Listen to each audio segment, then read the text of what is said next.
పెళ్లి కొడుకు నువ్వేనా? మీకు పంపించిన ఫోటోలో ఉన్నది నేనే కదా, హా. అయితే నేనే పెళ్లి కొడుకు. ఇంతకీ నేను మీకు నచ్చానా? అందుకే కదా ఈ ఎదవనేసుకుని మరి వచ్చింది. మీరు నాకు నచ్చారో లేదో చెప్పే ముందు నాకు కొన్ని కండిషన్స్ ఉన్నాయి. అవి మీకు ఓకే అయితే తర్వాత స్టెప్కి వెళ్దాం. ఓకే, ఏంటే కండిషన్స్? నెంబర్ 1, ఆఫ్టర్ మ్యారేజ్ నేను మీ అమ్మకి, నాన్నకి, అక్కకి, చెల్లికి రెస్పెక్ట్ ఇవ్వాలి, వాళ్ళకి సేవలు చేయాలంటే నాతో కాదు. నేను మీ వాళ్ళెవ్వరిని పట్టించుకోను, ఇంక్లూడింగ్ యూ ఆల్సో. నెంబర్ 2, ఆమె పబ్లిక్ ఫిగర్. ఎలాగూ పెళ్ళైంది కదా అని ఇన్స్టా ఐడి, ఎఫ్బి ఐడి అడగొద్దు. అండ్ మెయిన్లీ నేను ఎవరితో మాట్లాడుతున్నాను, ఎవరితో చాటింగ్స్ చేస్తున్నానని స్పై చేయొద్దు. నెంబర్ 3, నేను ఇంటికి ఎప్పుడైనా వస్తాను, ఎప్పుడైనా వెళ్తాను, ఎందుకు ఏమిటి అని నువ్వు నన్ను అడగొద్దు. అండ్ నా ఫ్రెండ్స్ ఎప్పుడైనా ఇంటికి రావచ్చు, పోవచ్చు, అందులో బాయ్స్ ఉండొచ్చు, గర్ల్స్ ఉండొచ్చు, కానీ నువ్వు క్వశ్చన్ చేయొద్దు. నెంబర్ 4, పబ్లిక్ ప్లేస్లలో ఎలాగో పెళ్ళామే కదా అని ఒసే గిసే రావే పోవే అని పిలవద్దు, ఓకే? నెంబర్ 5, ఇంటి పని వంట పని అంటే నాతో కాదు. మెయిన్లీ పిల్లల్ని కానీ నా స్ట్రక్చర్ కోల్పోవడం నాకు ఇష్టం లేదు. నెంబర్ 6, ఇదే last and final and main, నీకేమైనా నేనే అడవను, నాకేమైనా నువ్వే అడవద్దు.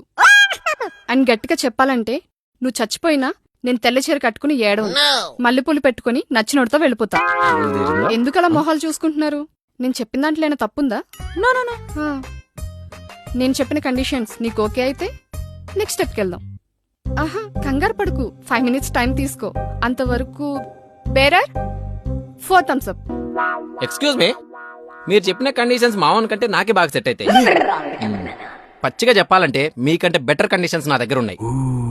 నాకు మీలాగే పెళ్ళైన తర్వాత అత్తకి, మామకి, బొమ్మార్దికి, వదినకి రెస్పెక్ట్ చేయడం చేత కాదు. ఓ పని చేద్దాం, నా పేరెంట్స్ కి నువ్వు రెస్పెక్ట్ చేయకు, నీ పేరెంట్స్ కి నేను రెస్పెక్ట్ ఇయ్య. నీ బతుకు నీది, నా బతుకు నాది.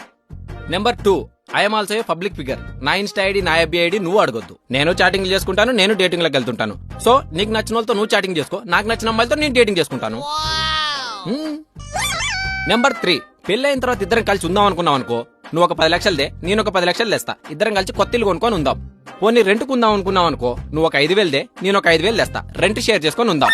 ఇంకా గర్ల్ ఫ్రెండ్స్, బాయ్ ఫ్రెండ్స్ అంటావా? నాకు గర్ల్ ఫ్రెండ్స్ ఉన్నారు, నువ్వు నీ బాయ్ ఫ్రెండ్స్ తో తిరుగు, నేను నా గర్ల్ ఫ్రెండ్స్ తో తిరుగుతా. పేరెంట్స్ ముందు మాత్రం పెళ్ళమొగుల్లా ఉందాం. నెక్స్ట్, పబ్లిక్ ప్లేస్ లో పోవే రావే ఒసే గిసే అంటావా? అసలు పబ్లిక్ ప్లేస్ లో ఉన్నప్పుడు నువ్వు నా పెళ్ళమన్న విషయం మర్చిపోతా. నీకు నచ్చిన నువ్వు లైన్ వేసుకో, నాకు నచ్చిన దానికి నేను లైన్ వేసుకుంటా.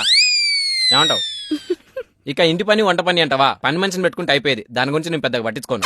నెక్స్ట్, పిల్లల్ని ఇప్పుడు పోషించే శక్తి నాకు లేదు. నాకు చేతనైనప్పుడు 2 పిల్లల్ని దత్తత తెచ్చుకొని పెంచుకుంటా. నెంబర్ 6, ఇన్ని విషయాలు చెప్పిన తర్వాత నీకు అర్థమై ఉంటది నా గురించి నువ్వు పట్టించుకోవడానికి, నీ గురించి నేను పట్టించుకోవడానికి